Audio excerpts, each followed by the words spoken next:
Money is like a four-letter word, a dirty four-letter word, but it's five letters. Nobody ever wants to talk about it. It makes people super cringy. And especially as dancers and dance teachers and people who are in the arts, we have a weird relationship with money. And by the way, what does pay yourself first even mean?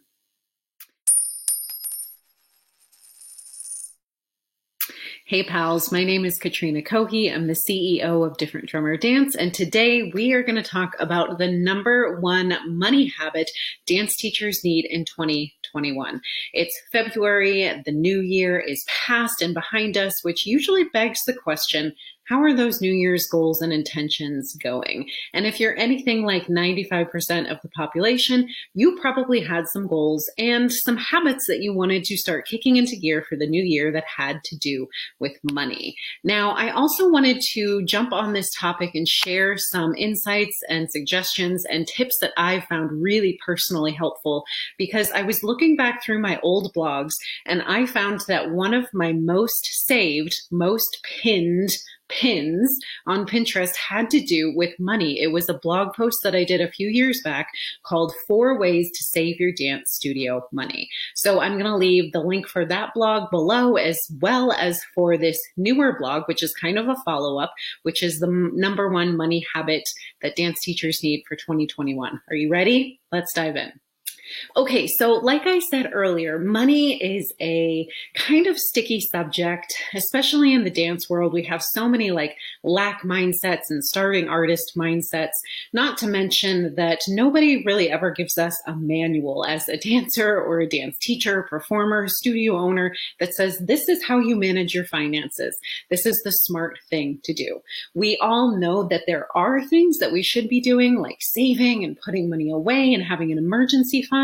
But that's kind of where it ends. There's never really a whole lot of step-by-step process on how to do those things. So today I'm going to share with you the habit that when I started doing it, not only completely transformed my financial mindset, but it transformed the actual numbers in my bank. So it's a great tip for doing both. If you're interested in trying to level up your mindset around money and you also want to see more zeros in your bank accounts, then here's your tip.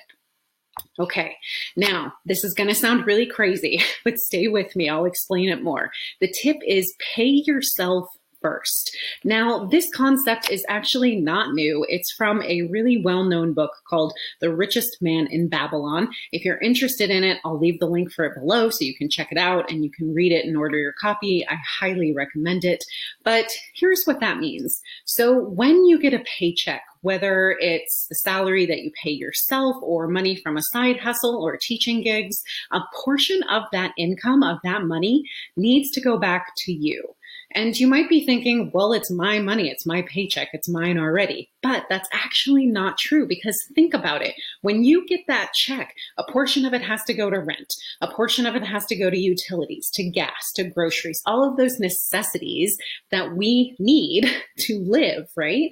So you're paying other people for those things, which are necessary and very important, but sometimes by the end, after you've gotten to paying rent and utilities and all that stuff, there's nothing left for yourself. There's no money that you've set aside for your savings or emergency or a rainy day fund.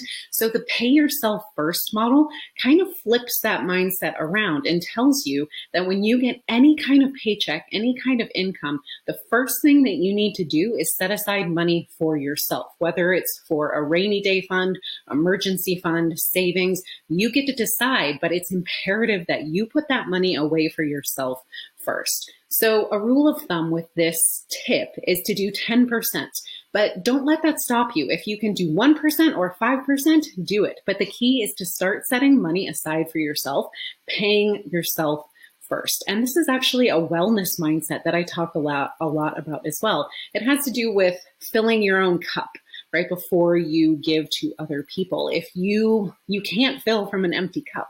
So this is filling your own finance cup as well. I hope this tip helped. Go check out both of those blogs that I mentioned earlier for more details and make sure that you subscribe while you're here for more tips on dance teaching, education, dance, and wellness. Thanks for tuning in. See you next time. Bye.